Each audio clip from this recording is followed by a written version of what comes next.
My buddy Zach XBT on Twitter, who said, damn, Dillon Danis is a scumbag. Hey, this is all coming full circle. You might remember Zach from the BitBoy crypto thing. He was the guy that like tracked all of his moonshots and like called out a whole bunch of shit there.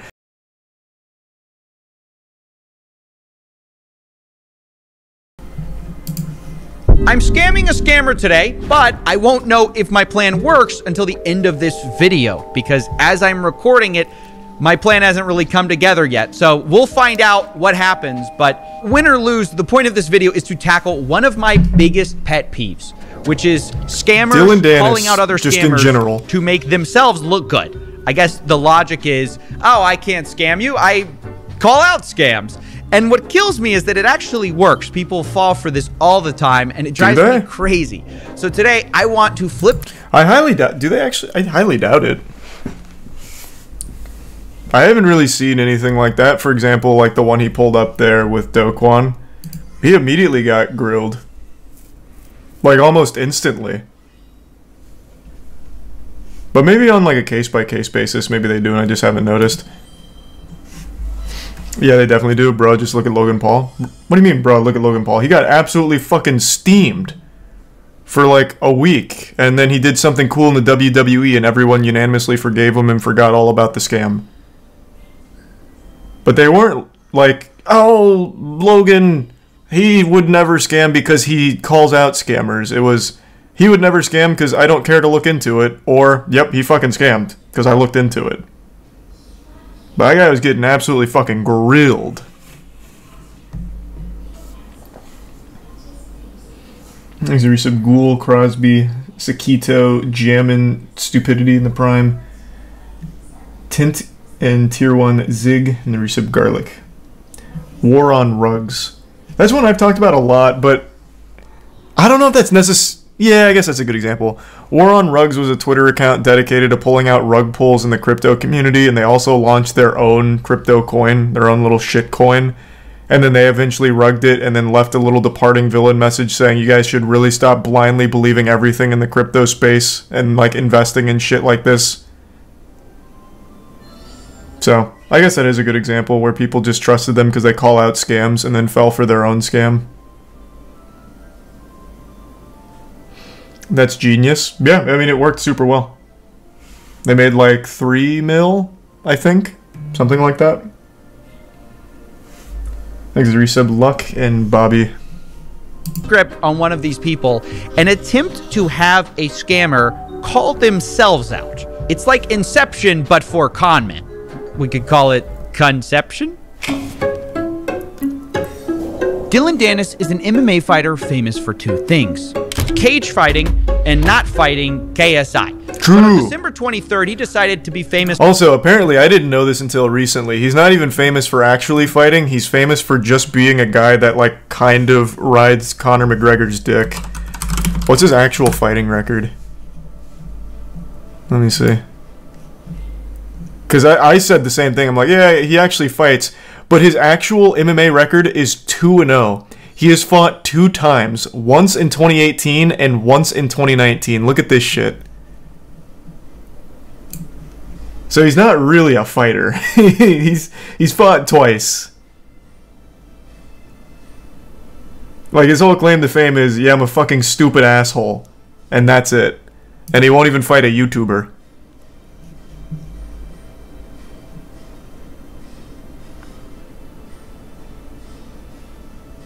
%100% win rate, that is true. He is undefeated. But then again, so am I in MMA, to be fair. I am also undefeated. It's kind of meaningless when you don't have a whole lot of fights under your belt.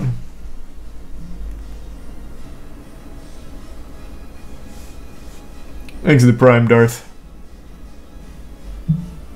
As for a third thing, calling out the scammers. He writes in a tweet, damn, Logan Paul is a scumbag. Feel bad for everyone he scammed. Now, of Thanks, course, Dillon. I was going to really disagree with this, so the likes rolled in. But what Dillon doesn't tell you is he also has a history of scamming people on Twitter, and what Dillon didn't know is that there was a detective watching him. That detective was not me, actually. I wish it was me. It was my buddy Zach XBT on Twitter who said, damn, Dillon Danis is a scumbag. Hey, this is all coming full circle. You might remember Zach from the BitBoy crypto thing. He was the guy that like tracked all of his moonshots and like called out a whole bunch of shit there. This guy is actually super like a super valuable resource for pretty much anything in that space. He just commits so much like time into investigating the shit and then just posting all of it just freely on there just for the sake of dunking. That's crazy that he makes a cameo in here as well on Dillon Danis. Feel bad for everyone he scammed. And then Zach showed some tweets of Dillon promoting obvious scams, which then rug pulled. Now, I was going to kind of leave it there, a little nice Twitter dunk, but it got me thinking. You know, deleted scam tweets are the internet equivalent of roaches in your house. In both cases, if you see more than one of them, there's a lot more you don't see. So I reached back out to Zach and I said, hey, good tweet, but I want to find out how many scams exactly this guy has promoted. So Zach started digging through the garbage bin of deleted tweets, and we found out pretty quick there were a lot more. What the fuck is it? Baby Dinger? What the fuck? Baby Dinger token is the next Shiba Inu. Oh man, if anyone has any baby dingers, you should immediately just lose the right to earn money in your life. You don't deserve it anymore. Oh my. Holy shit. Thanks to give sub Saints and the resub Grass Zombie and the Prime Dark. Christ. Thanks to the bits Adonis and Sylvie. And the Prime High Tide. Ring Dinger. Hey, let's not besmirch the good name of the Ring Dinger. That's as far from Web3 crypto as you get. That is literally an old man who snaps your head off.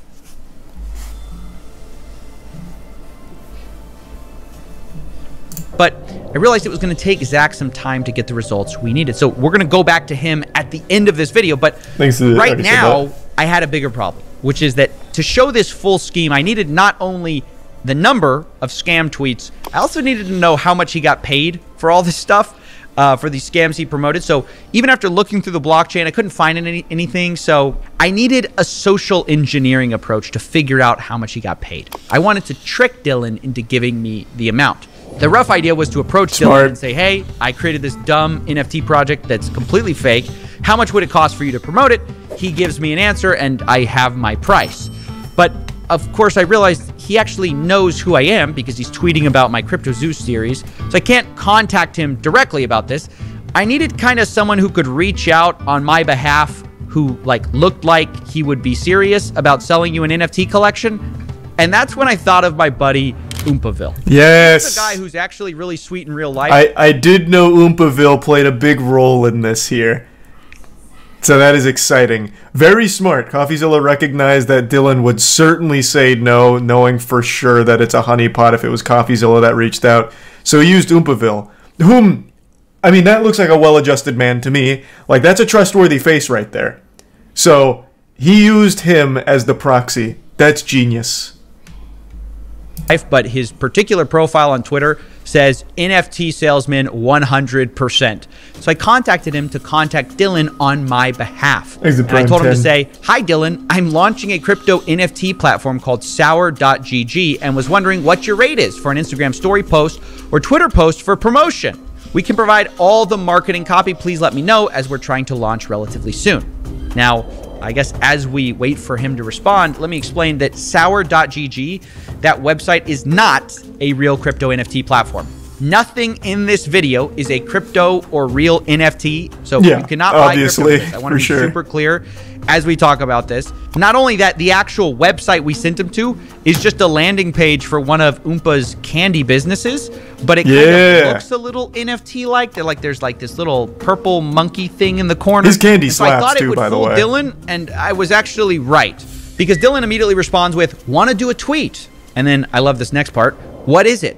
I like the order of that, you know, like, let's promote it. And then underneath it, what am I promoting? And it's at this point I realized it's secondary. This is not only my chance to find out how much Dillon gets paid for all these scam promotions, it's also my chance to test Dillon Danis. He says Logan Paul is so bad, he feels so bad for the victims, but let's see if he's so different. So I decided that this fake NFT project I would be pitching him was going to be just like CryptoZoo.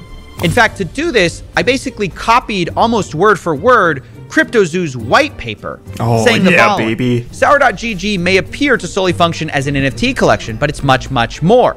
Sour allows users to earn sweet tokens that are openly traded via a yield that is based on the rarity of a given candy NFT. I'm going to tell you right now, Coffee, I love the attention to detail here. I think that is super smart.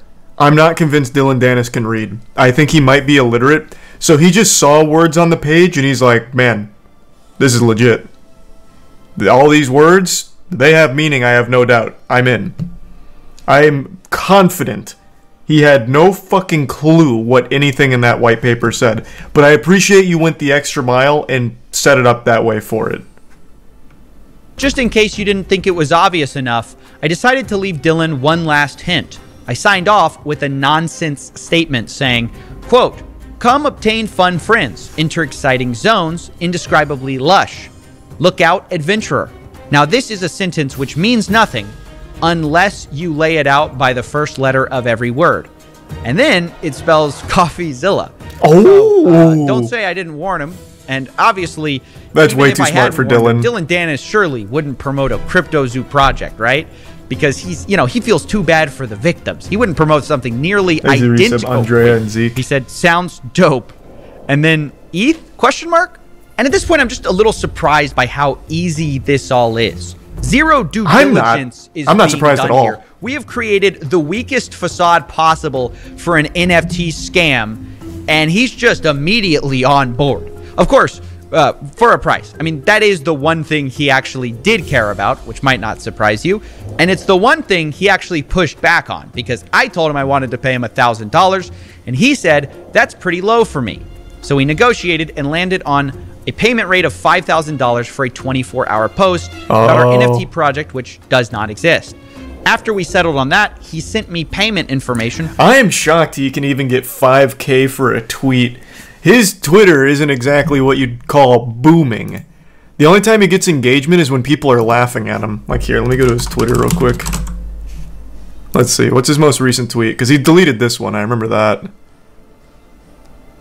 His most recent one is, if Alexander Volkanovsky beats... okay, it's a fight. I'll give one person who likes this tweet $1,500 and must be following to win. So he's actually having to do fucking... He has to farm. He has to do giveaway farming. But before that, it's literally nothing.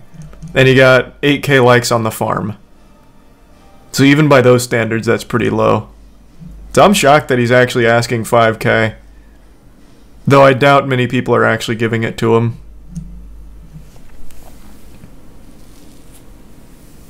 Thanks to the gift sub Shelby and the resub Jack and the Prime Merc and the resub Nasu. Which really established a lot for us. We got answers to most of our questions. First, how much he gets paid per post. And we also got an Ethereum address from Dillon, which I hoped was going to link to all his other payments, but I didn't give him enough credit here. Dillon gave us a brand new crypto wallet just for this transaction. Whoa! Which seems to imply that he probably makes new wallets for every new deal he does, which is definitely not his own idea. And at this point, I realized I had a choice to make. Someone told him to do that. Take what I learned, present it to you guys, and stop this little charade I had with Dillon and make my video.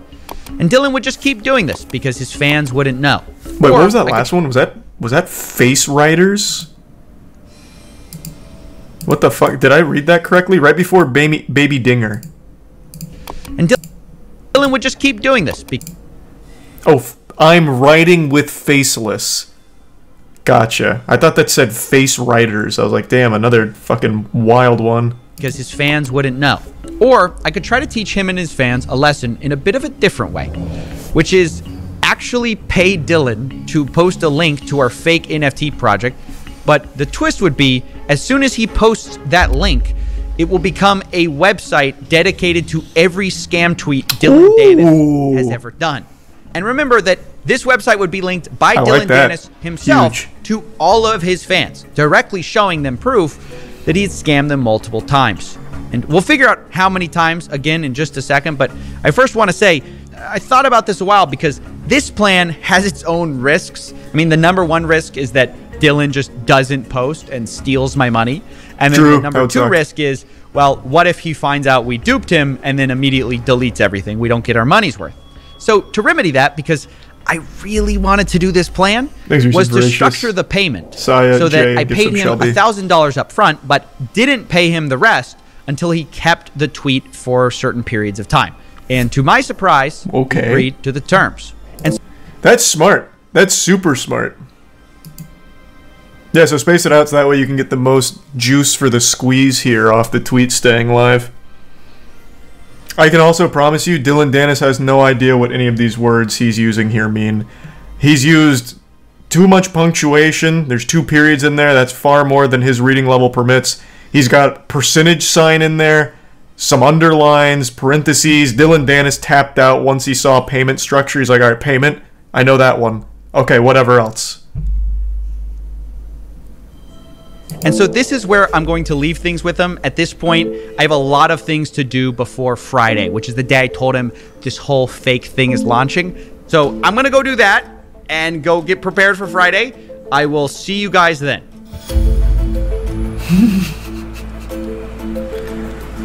All right. Good morning, ladies and gentlemen. Hope you slept well. I didn't sleep much at all. We're working really hard to get this whole thing figured out. So I'm just in the apartment right here, and we're going to just get ready together here because I got a lot to tell you guys. We don't have time at the studio to get it all done, so I got to prepare you here. Let me just set the stage for you, though, for what's happened since I last recorded. Number one, we created SoursNFT.com, which is our actual fake landing page for the NFT project. It's got all these cute Candyland fake NFTs that don't exist. Now, the idea is this is what he's initially going to promote. And then I also created our little switcheroo website, which is just a website with all his previous transgressions. Now, I did talk to some I want to read that one. What was that? I'm bullish on what? These all have the worst names.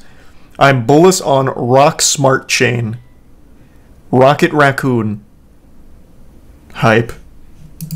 Now, I did talk to some people who were a bit concerned that maybe I hadn't fully been transparent with Dillon. That maybe I should be more transparent with Dillon about what's going on so he doesn't say I trapped him in this whole thing. So what I decided to do, just to make sure we cover our bases here, is I drew up a contract for Dillon to sign before this whole thing goes live. He didn't read it. And in it, I lay the whole thing out. And this is what I meant by headwinds. This is where he probably will catch us. Because in black and white, I lay out our whole scheme right in front of him. So it literally says, like, you're going to be the butt of the joke. It says people aren't doing due diligence. It says that we're going to be switching the website to show his prior promotions. So we lay out the whole thing there. Oh, no. What we're really banking on is he's not going to read any of this. He's just going to see money and just sign it, which is the 100% whole point of this entire thing. He can't read it. I think it fits.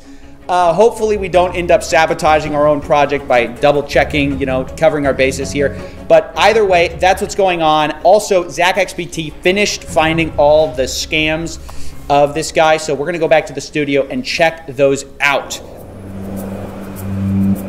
All right, that's so I'm back, good. and we have the results from ZachXBT. He found over 20 projects that Dillon promoted and then tried deleting, where many of them were rug pulls and scams. It was at this point he just gave up looking for more because there were so many. So we added those to the website, but I'm sure many of you are also curious about what's going on with Dillon Danis. So we're going to go check back in with our liaison, Oompa, because at this point, the whole thing is set up and it's all just resting on whether he does any due diligence or not. Let's see what happens. Carla, Bubs, tell us Mello, where we're Maul, at and the with Prime Mojo Dillon. So Scalps. He seems to have taken the bait. There's one final step. Obviously, we have to get him to make the tweet. You just sent $10 to him, right? Just to I wanted to bait him so that we can send the contract, and he's going to be like waiting for the money. What now? I mean, is he responding? He said sounds good, and then shortly after he said got it, to saying that he got the $10 we sent as a test for his transaction. Now comes the actual moment of truth. We're about to send the contract. Oh my god. Oh my gosh. Sending it. All right, and then I'm sending the drive link. I mean, we've sent the contract now. We're just waiting. We're literally waiting. He's going to instantly respond with the sign. It's gonna be less than 2 minutes. Oh, I agree, bro. I agree. It was 3 minutes. I was so fucking close. I was so close. Idiot. That's right, ladies and gentlemen. He agreed. I was so and close. You might notice that we weren't actually able to use DocuSign and get his signature because it was experiencing outages at the moment, the actual website. But we were able to just have him do a written agreement in DMs that he agreed to our terms. And although That is real, by the way. If you get in writing something like that, that is actually an enforceable thing. It's not as strong as like a full signature, but that is like actually enforceable. So, what a fucking moron. Holy shit. Thanks to the resub, Wiz, Bo, and Mixed in the Prime Super. it was very shocking that he actually did it. By a court of law, though, yes, you can actually use that. If this somehow did make it to court, that is an actual actionable agreement. You did, in writing, say you agree to the terms that were presented. Even though it wasn't a DocuSign, which would have been stronger, obviously, it is still an actionable thing. Yeah, 100%. Honest. It was here that the pressure really ramped up because at this point, I paid Dillon $1,000 and now we're just waiting for him to post. And I'm really worried that what if he reads the document in that time and realizes what's going on? But that's when Dillon gave us a lucky break, but also gave us a few curveballs. Okay, big news, boys. A little update. Ahead of schedule. They're so excited. My heart, I cannot take this. I was already telling Upa, I was like, we have to just go forward with this because I'm not ready. I cannot take all the suspense. And Dillon texted us, hey, should I just go ahead and tweet? So we're just going to say yes. Go ahead and tweet. Just refreshing now, I guess. See what he says. Run it. There's so much work that goes into this. You guys didn't see this off camera. Dillon starts talking about, where's your community? So we have to whip up this community from nowhere. Oh, fuck. Our community doesn't exist. We had to create a Twitter profile. We had to buy a bunch of botted followers. An hour ago, it didn't exist. I don't think I've ever been so excited about something in my life. Nice. Dude. What was the total spend on this, I imagine? He tweeted it! Huge. I can't believe he did it. He actually did it. He just tweeted it. What an idiot. What? I can't believe it. What can I say? So I knew this tidbit of information real quick before he points it out. The actual tweet just has the word scam in it. Sour NFT candies are moonbound. Scam. Believe It's it. so adorable. What can I say? They couldn't have made it a any more tweet clear. Which literally spells out in first letters the word scam. Yep. I hope this has been highly educational for you guys, that most of these influencers do zero work vetting these projects, contracts, and NFTs. If you enjoyed our work, please consider becoming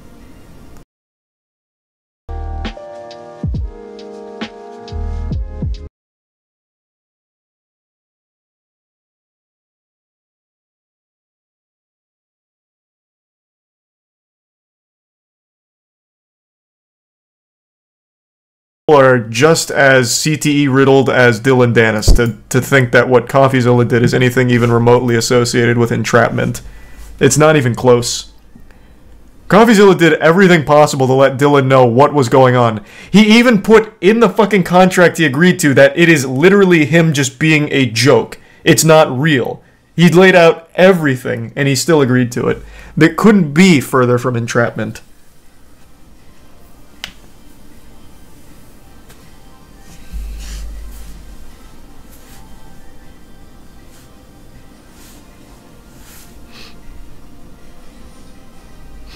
Thanks the Prime. Luigi Pugs in items.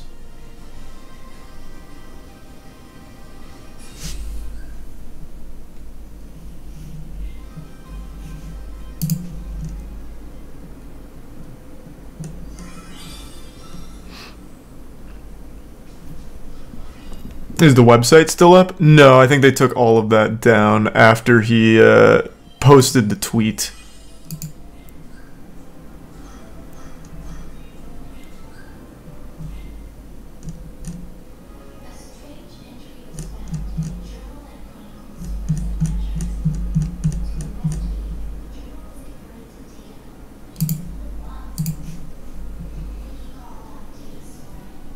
The guy got 1K. He did get 1K. He did get $1,000 out of it, so that's a Dillon W, baby. Fucking big one from Dillon.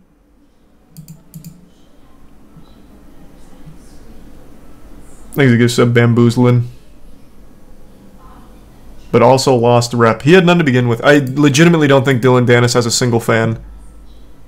Like, actually not a single one. People just laugh at him. In fact, if you go to his goddamn giveaway tweet right now, people aren't even participating in the actual giveaway. They're just spamming the clown emoji. Jesus Christ. He can't even, like, actively farm children on Twitter. He doesn't have fans.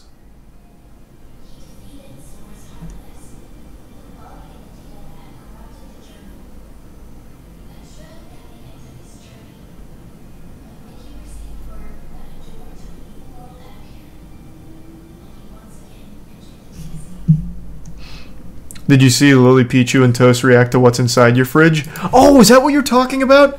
Yeah, I remember they wanted a video of my fridge. My fridge is entirely composed of leftovers. It's always composed of leftovers. So it's just Tupperware full of leftovers.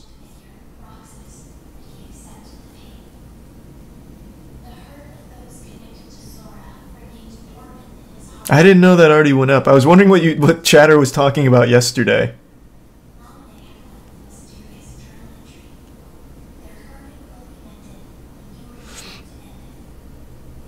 Do you throw the leftovers away? What? No, it's to... So make a lot of food, eat your dinner, and then that food that you've made, you put in the fridge. Eat it tomorrow. Cycle continues.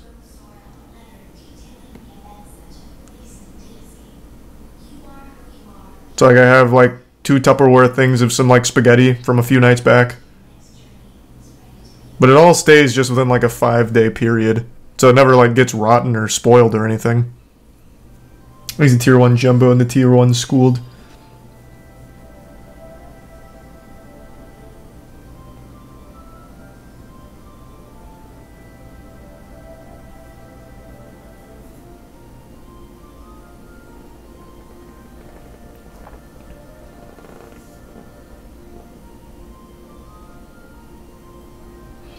Thanks, the resub tomato.